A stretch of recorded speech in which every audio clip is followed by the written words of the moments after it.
Então diz assim, 1 de Pedro, capítulo 1, versículo 13. Por isso,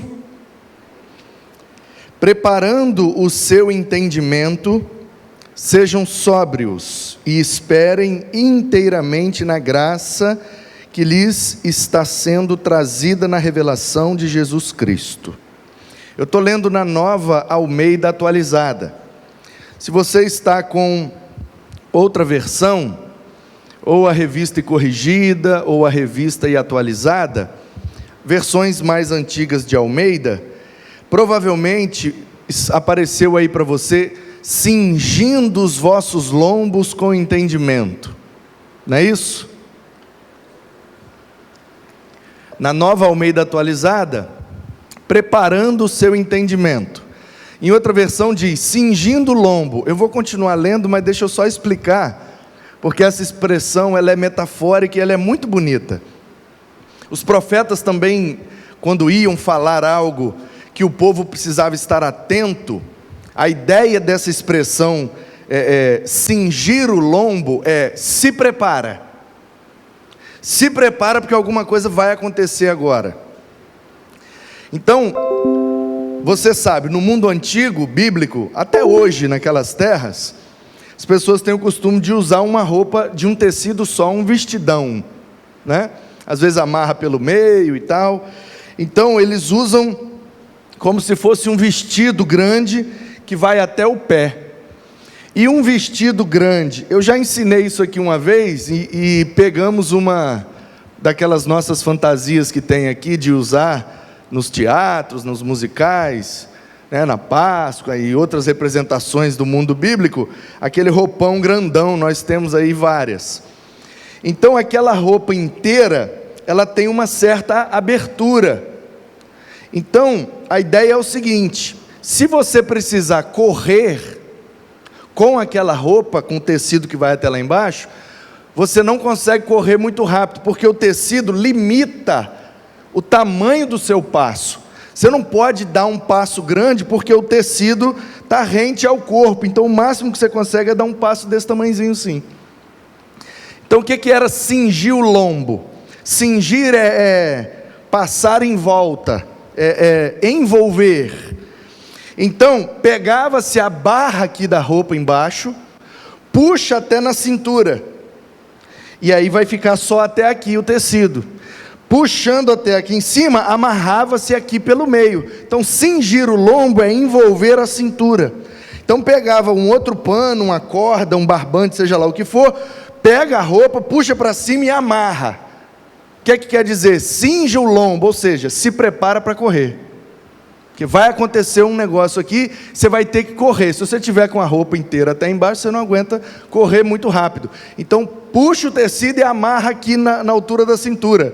Cinja o vosso lombo.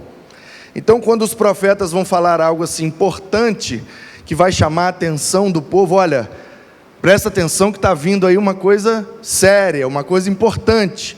Então, essa era a expressão. Cingindo os vossos lombos. Ou seja, se preparem, o que vem agora pode ser que você tenha que sair correndo. Então, seguindo a leitura, versículo 14: como filhos obedientes, não vivam conforme as paixões que vocês tinham anteriormente, quando ainda estavam na ignorância. Olha o jogo de palavras que Pedro faz. E tem uma turma que diz, né, o Pedro era analfabeto, Pedro era pescador, Pedro era tadinho, né?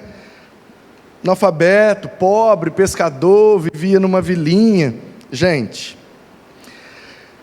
nenhum judeu é analfabeto. Já começa por aí.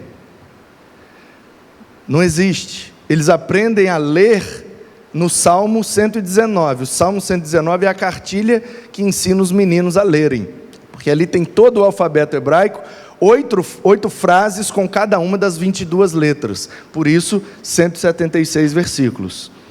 Então, Pedro não era analfabeto, porque ele é judeu, ele frequenta a sinagoga, ele sabe ler, ele aprendeu a ler e começou a decorar a lei de Moisés com 8 anos de idade.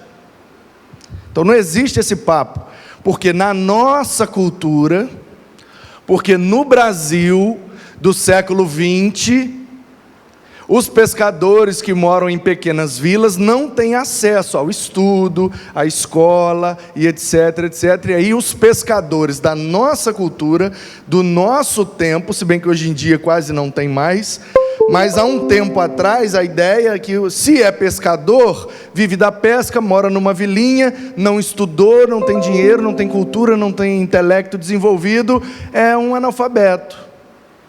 Só que o Pedro não está no Brasil nem no século 20.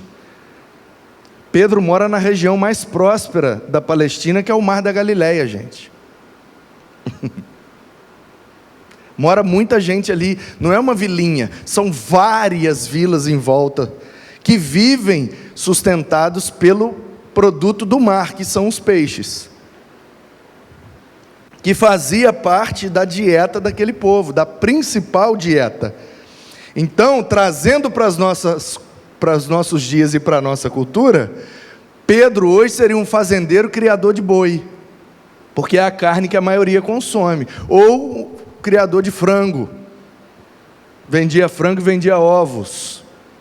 O que você insere na sua dieta como principal fonte de proteína eram os peixes naquele tempo. Então esse papo de que ele era analfabeto, ele era pobre, coitadinho, pescador da vilinha, isso é papo furado, isso é coisa da nossa compreensão do mundo de hoje. Para que eu falei isso? Para te mostrar que, embora o grego de Pedro é o menos favorecido do que os outros, então o texto grego de Pedro não é tão rebuscado como o texto grego de Paulo, de Lucas. Então, mas a língua que o Pedro fala não é grego.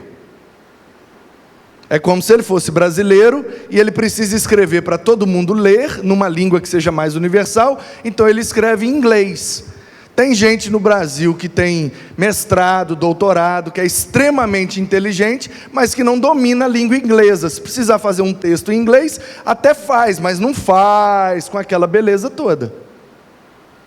Então, por causa da simplicidade do texto grego de Pedro, o pessoal acha que ele era desprovido de intelecto. Não é nada disso. É porque o grego não era a língua dele. Então, veja bem, a beleza da metáfora que ele está fazendo aqui, ó. Cingindo os vossos lombos de entendimento, ou seja, se preparem para entender o que eu vou falar agora. É como se Pedro dissesse assim, ó: seu cérebro é como os nossos corpos que andam vestidos com aquele vestidão longo.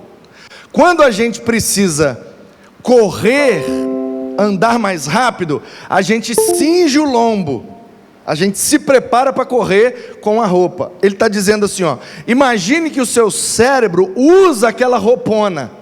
Então você pega a roupa do seu cérebro agora e se prepara, porque o que eu vou falar a seguir, você vai precisar estar com o entendimento todo aberto, todo preparado para compreender. Porque eu vou falar um negócio aqui que vai mexer com as suas convicções, com aquilo que você já aprendeu. Então é como se ele dissesse: prepare sua mente, seus neurônios vão precisar trabalhar agora. Agora os neurônios vão ter que correr aí. Então prepare o entendimento. Como filhos obedientes, não vivam conforme as paixões que vocês tinham anteriormente, quando ainda estavam na ignorância. Ou seja, agora vocês têm o entendimento do propósito de Deus para vocês. Vocês já compreenderam que são pecadores, que não merecem nada, que é só em Cristo que vocês têm salvação, vida eterna, redenção e perdão dos seus pecados. Vocês já compreenderam o Evangelho na vida de vocês? Sim, Pedro, já compreenderam. Então vocês não estão mais ignorantes, vocês já sabem alguma coisa. Peguem isso que vocês sabem e se preparem, porque agora eu vou levar vocês a um novo nível de entendimento. Versículo 15. Pelo contrário, assim como é santo aquele que os chamou, sejam santos vocês também em tudo que fizerem, porque está escrito: sejam santos, porque eu sou santo. Está escrito onde? Nos dois textos que foram pregados aqui anteriormente. Nos últimos 2 cultos que tivemos, nós ouvimos sobre a santidade no relacionamento com Deus, baseado em Levítico 11 e baseado em Levítico 19. É nesses textos, Levítico 11 e Levítico 19, que Deus fala com o seu povo: se separem, do mesmo jeito que eu sou separado. Santidade, seja kadosh, né? Ou kador. Eu prefiro a pronúncia gutural, fica mais perto, né? Do que é de fato. Mas, seja no conceito do Antigo Testamento, kadosh, ou seja no conceito do Novo Testamento, hagios, santidade é separação. É a ilustração que eu fiz quinta-feira passada, de catar o feijão. Quem estava aqui ou ouviu, lembra. Você joga o feijão todo em cima da mesa, mas ali tem feijão bom e tem feijão ruim. Você tem que catar o feijão, separar o que é ruim do que é bom. É isso que Deus está fazendo com o seu povo lá no deserto, catando os feijão bom, meu povo para cá, os outros povos para lá. Eu quero separar o meu povo. Então Deus deu uma série de orientações para que o povo dele fosse reconhecido como um povo separado dos demais. Por que meu povo tem que ser separado? Porque eu, o Deus deles, sou separado. Sou separado deles por causa do pecado deles, e sou separado dos outros deuses que os outros povos creem. O povo vizinho ao hebreu tem o Deus da guerra, ele acredita, o Deus da plantação, o Deus da colheita, o Deus da chuva, o Deus disso, daquilo. Politeísmo, o contexto lá era muitos deuses. Aí Deus está dizendo: olha, eu não sou como esses outros deuses aí que eles acreditam não. Eu sou separado deles. Porque os povos acreditam em vários deuses. Então, se vocês, meu povo, tomarem posse da terra e dizer para os povos ao redor que o Deus de vocês chama Jeová, Javé, que ele é o eu sou, o povo vai dizer: ah, beleza, é mais um para a gente acreditar, não tem problema não. Só que eu preciso que vocês revelem para esses povos que eu não sou mais um Deus, eu sou o único Deus. Não me coloque no mesmo balaio dessas outras divindades pagãs, porque não tem nem comparação. Então Deus está dizendo: da mesma forma que eu não posso ser colocado no mesmo balaio das divindades pagãs, então o meu povo também não pode ser colocado no mesmo balaio dos outros povos. Essa é a ideia de santidade. Então, assim como eu estou separado dos outros deuses, separem-se vocês dos outros povos com as práticas que desagradam ao Senhor. Quem entendeu, diz amém. Amém. 17. Se vocês invocam como Pai aquele que, sem parcialidade, julga segundo as obras de cada um, vivam em temor durante o tempo da peregrinação de vocês. Então Pedro está dizendo: nosso Deus é separado, então nós como povo também precisamos ser separados. Separados porque o nosso Deus julga segundo a obra de cada um. Então, quando o juízo de Deus nos alcançar, eu não quero ser julgado por más obras, eu quero ser julgado por boas obras. O nosso Deus julga segundo as obras de cada um. O problema é que quando entra a palavra julgar, a gente já quer jogar para o juízo final. Ah, então quando eu for julgado por Deus, no juízo final, depois que Cristo voltar, eu vou ser julgado segundo as minhas obras, e aí eu vou ser salvo ou não vou ser salvo. Não, Pedro ainda não está falando disso aqui não, porque de salvação ele já falou, do versículo 3 até o 12, o que ele está dizendo aqui é: vocês já foram salvos, vocês não são mais ignorantes, vocês já foram salvos, vocês já são povo. A pergunta agora é: como é que vocês vão continuar vivendo depois disso? Porque Deus vai julgá-los. Ou vocês desconhecem a lei da semeadura? Davi era crente, Davi buscava Deus, pecador igual eu e você, talvez até muito pior do que eu, acho que não, mas do que vocês certamente. O homem segundo o coração de Deus, ou seja, o homem que Deus escolheu. Segundo o coração é escolha, você sabe disso, você já aprendeu, né? O jeito do hebreu falar: você quer o sapato marrom ou preto? O marrom é segundo o meu coração, ou seja, eu quero o marrom. Então não quero mais Saul, eu quero Davi. Por isso ele é o homem segundo o coração de Deus. Deus escolheu ele. O cara é escolhido por Deus, o cara é ungido, bem novo. O cara se torna rei de Israel. O ofício dele aponta para sacerdócio, para profecia. O cara é top. Ok. Mas se ele fizer algo errado, o juízo de Deus vai alcançar a vida dele. Porque de Deus não se zomba. Tudo que a gente semeia, a gente ceifa. Tudo que a gente planta, a gente colhe, sendo crente ou não. A vida eterna está garantida, porque não depende do que fazemos ou deixamos de fazer. Ela está garantida em Cristo. E ela é, como disse Pedro aqui, imarcessível. Ela não murcha, ela não estraga, ela não se perde. É eterna. Agora, enquanto vivermos, seremos responsáveis pelo que plantamos e vamos colher. É isso que Pedro está dizendo. Agora que nós somos povo do Deus que é separado, nos separamos juntamente com Ele. Então, ou vivemos de um jeito separado, ou vivemos de um jeito santo, ou vamos viver enfrentando o juízo da parte de Deus. E aí a gente precisa estar esperto e atento aos pré-juízos. Nossa, pastor, aconteceu uma coisa assim. Mas eu tomei um prejuízo. Cinja o vosso lombo, meu irmão. Prepare o seu entendimento.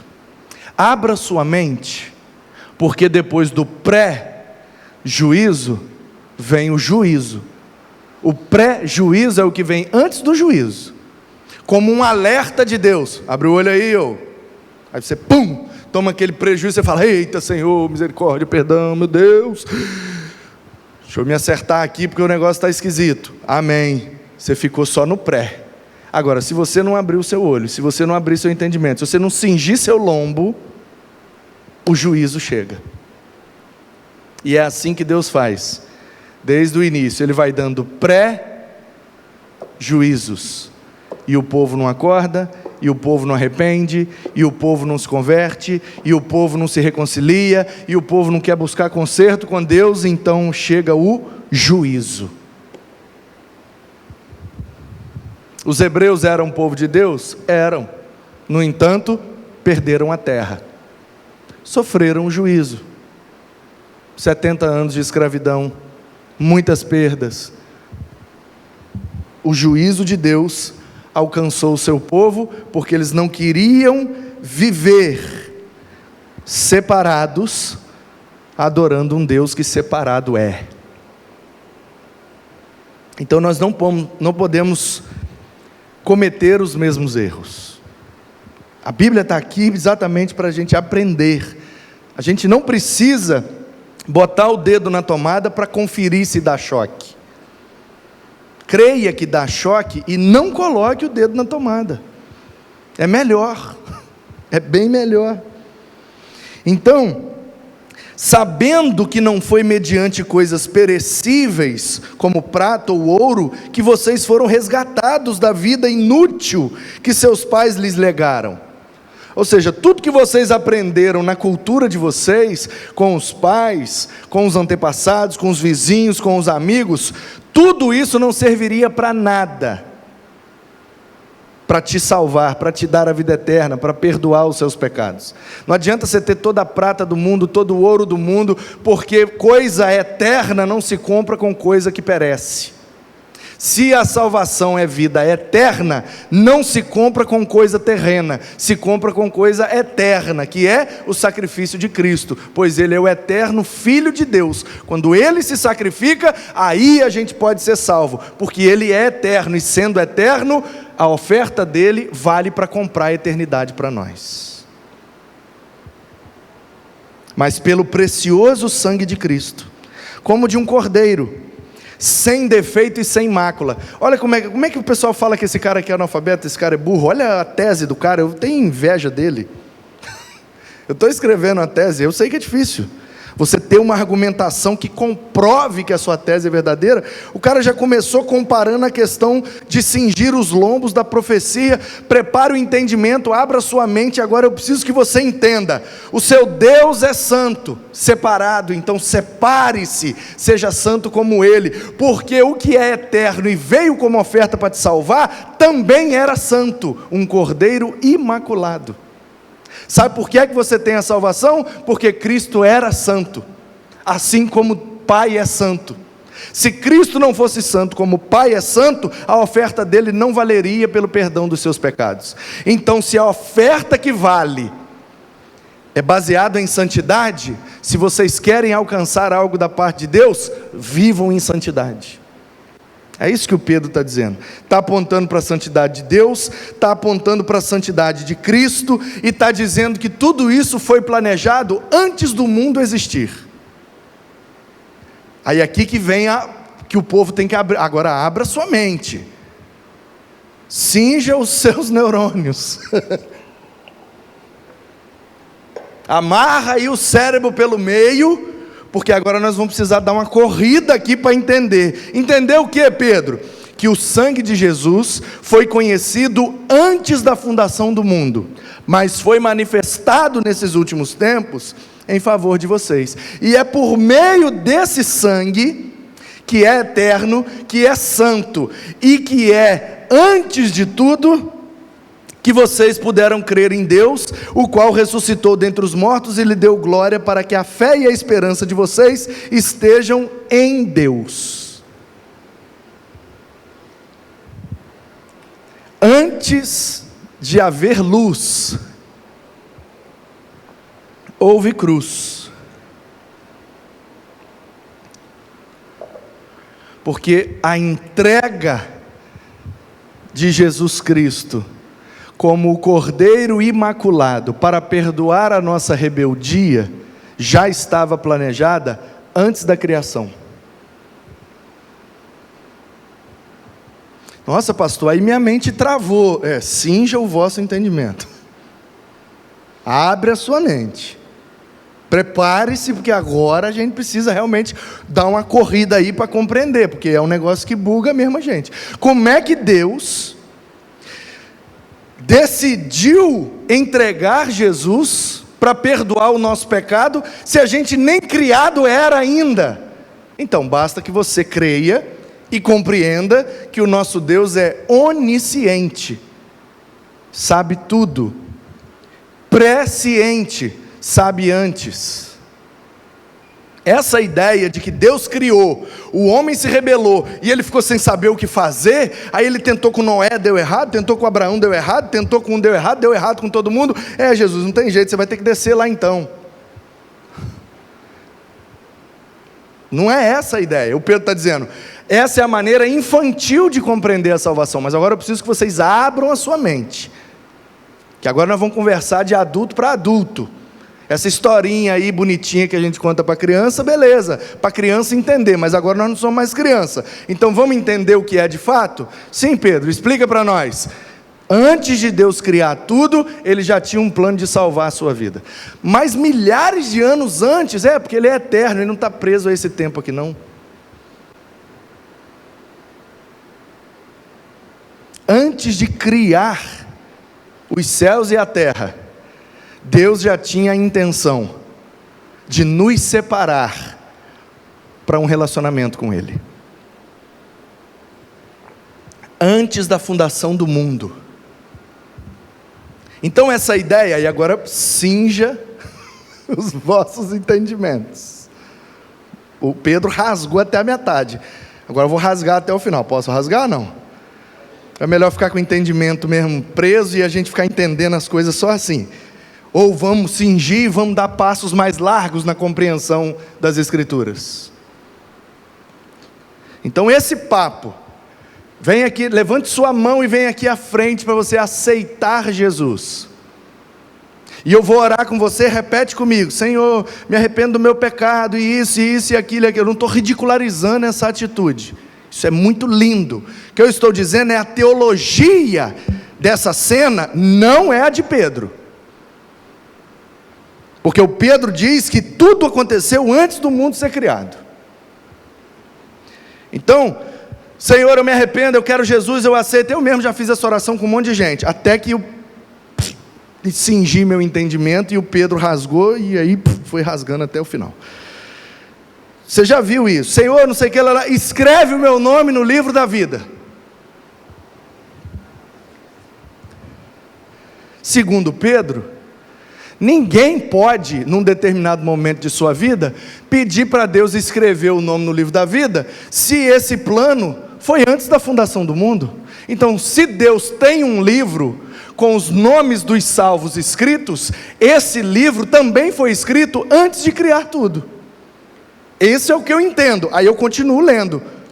Pedro, João, Judas, João, Apocalipse. Aí eu chego no Apocalipse, o que é que Jesus revela para o João, para ele revelar às igrejas da Ásia Menor?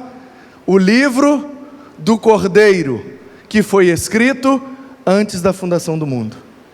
Apocalipse 13:8. Aí eu falo, então tá certo, se o Pedro falou, e João confirmou, mediante uma revelação de Jesus, então essa é a maneira correta de entendermos a salvação.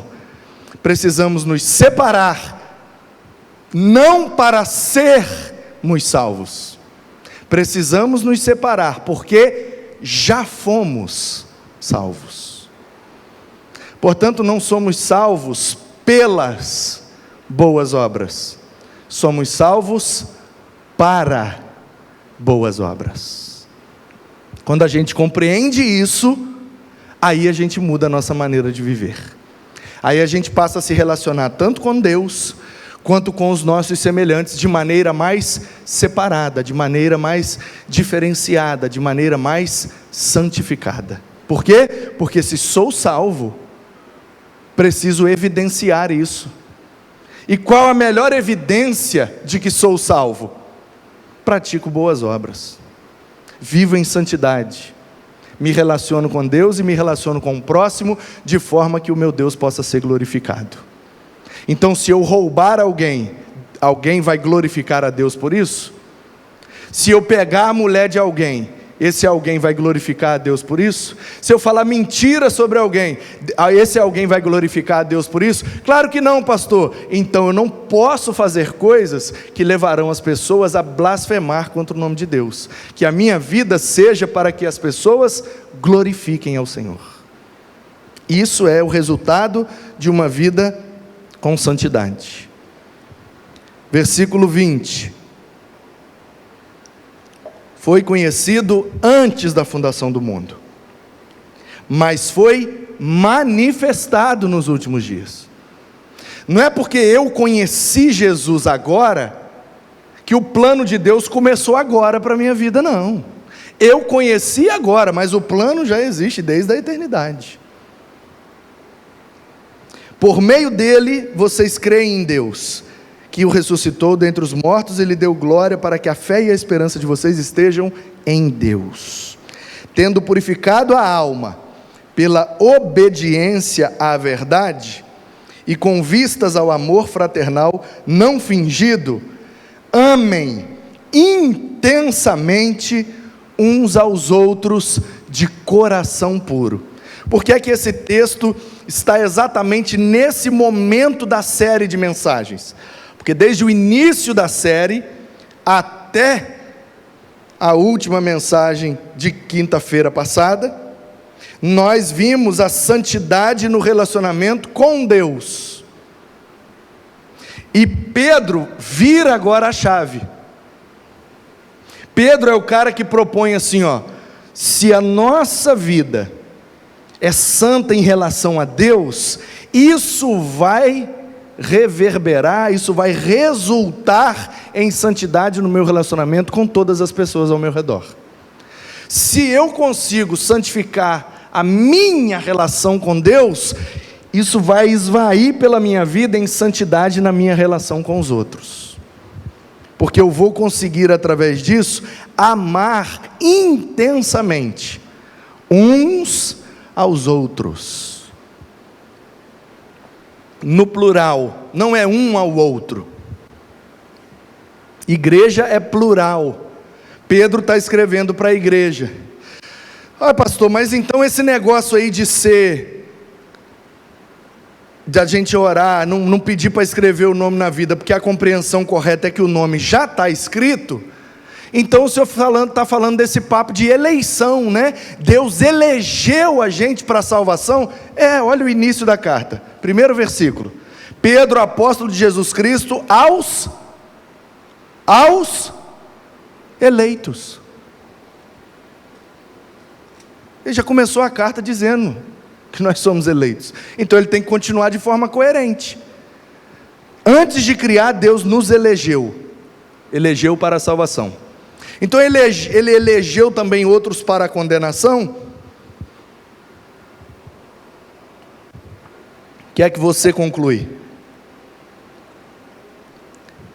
O problema é que as pessoas acham que um Deus que elege é um Deus mau, um Deus malvado. Ele condenou uns ao inferno e deu para outros a salvação. Olha como ele é mau, olha como ele é carrasco. Aí a gente se esquece que nós somos reféns das nossas decisões. Ele não falou que o juízo vai alcançar a nossa vida?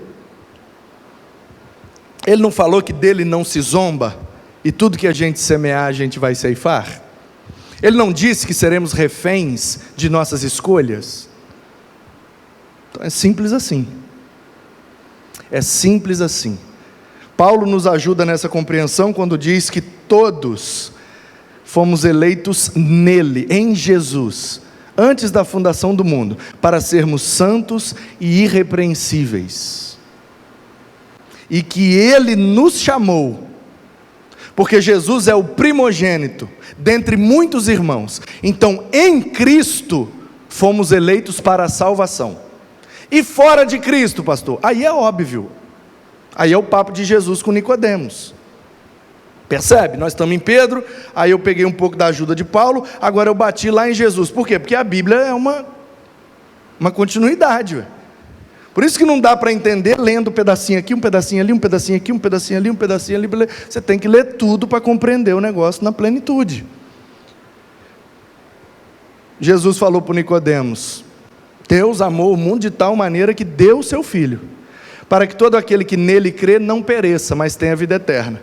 Pergunta subjetiva do Nicodemos: então quem não crê será condenado? Resposta de Jesus no 17 em diante: não, será não, já está condenado. Gente, essa é cinja o vosso entendimento. Eu não estou neutro na história e vou ou para condenação ou para salvação. Não! Eu não estou neutro, eu já estou condenado.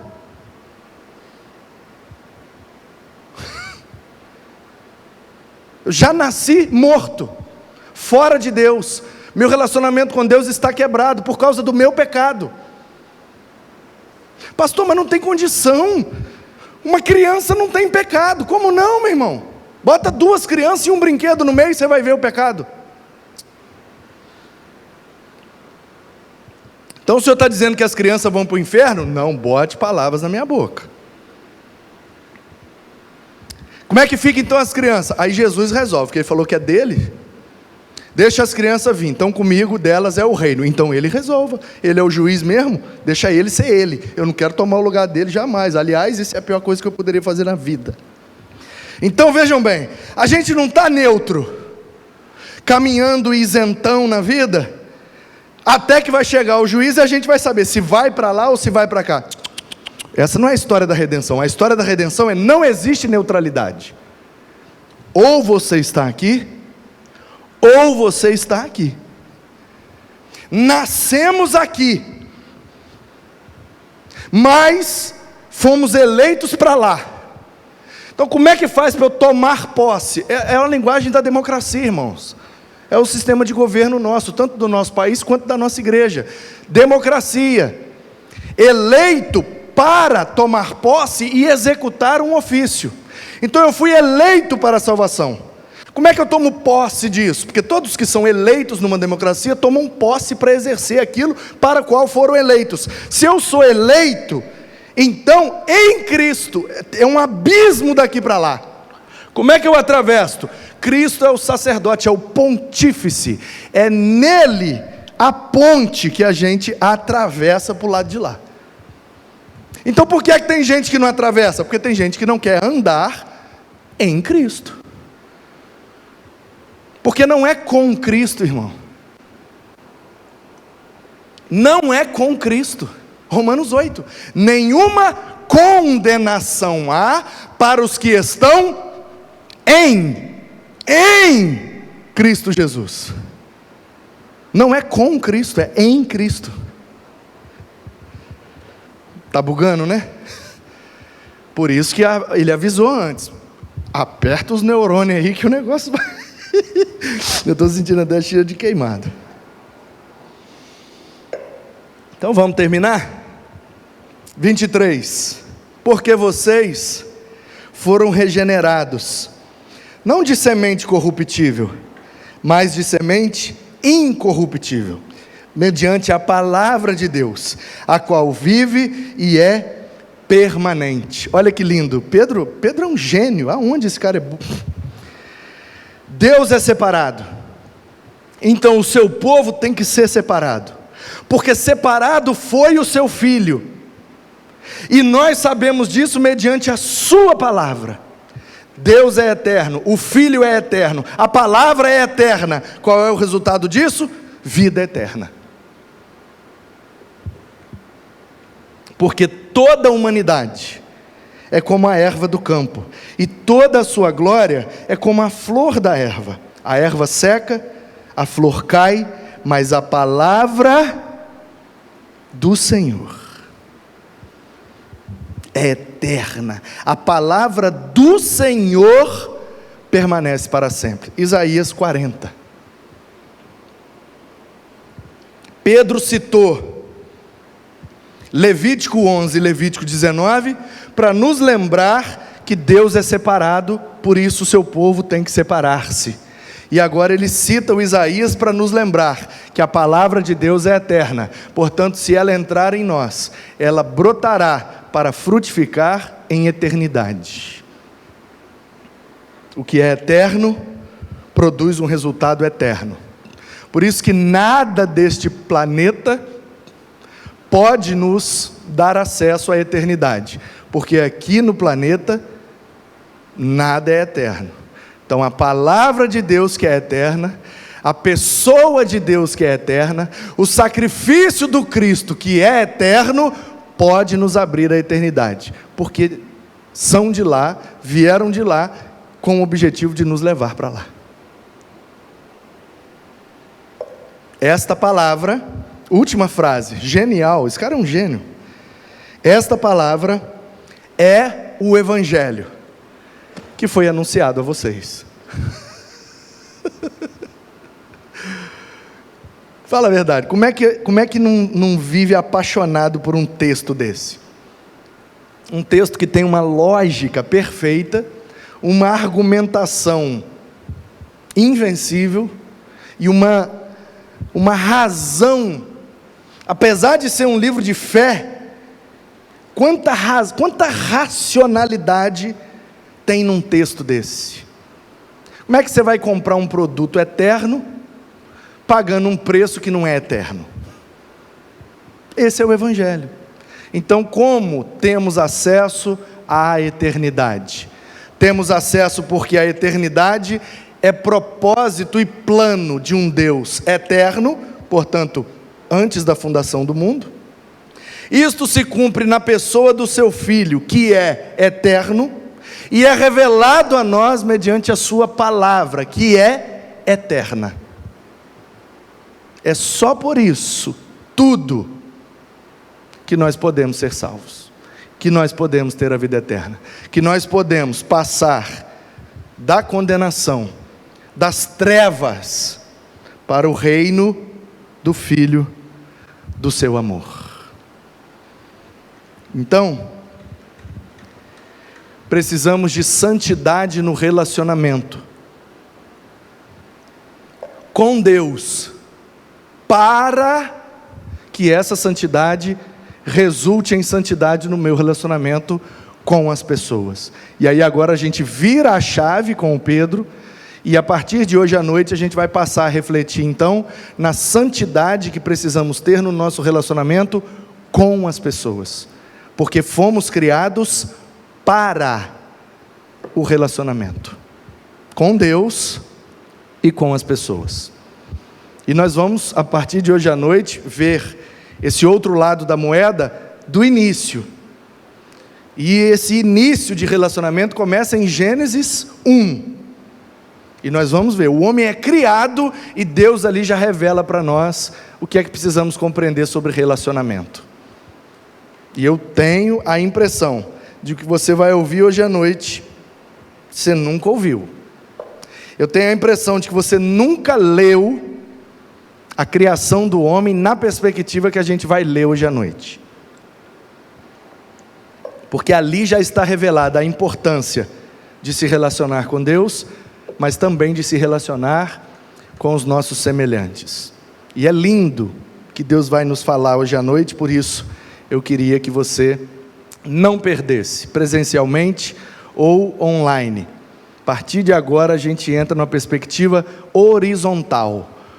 Até agora a nossa perspectiva foi vertical, entre eu e Deus. A partir de hoje à noite o Pedro virou, então agora a perspectiva é na horizontal, é eu e vocês. E olha só a figura que forma aqui, ó. Eu e Deus, eu e vocês. Que figura que formou? A cruz do Calvário. Porque antes da fundação do mundo, ela já estava preparada para nós, para que tivéssemos a redenção, a salvação e a vida eterna em Cristo Jesus. Deus te conhece antes mesmo de você ser formado no ventre da sua mãe, e Ele te chamou para esta salvação, para esta vida eterna, para esse relacionamento santo com Ele, para que isso fizesse da sua vida a melhor possível, para que você tivesse vida e vida em abundância.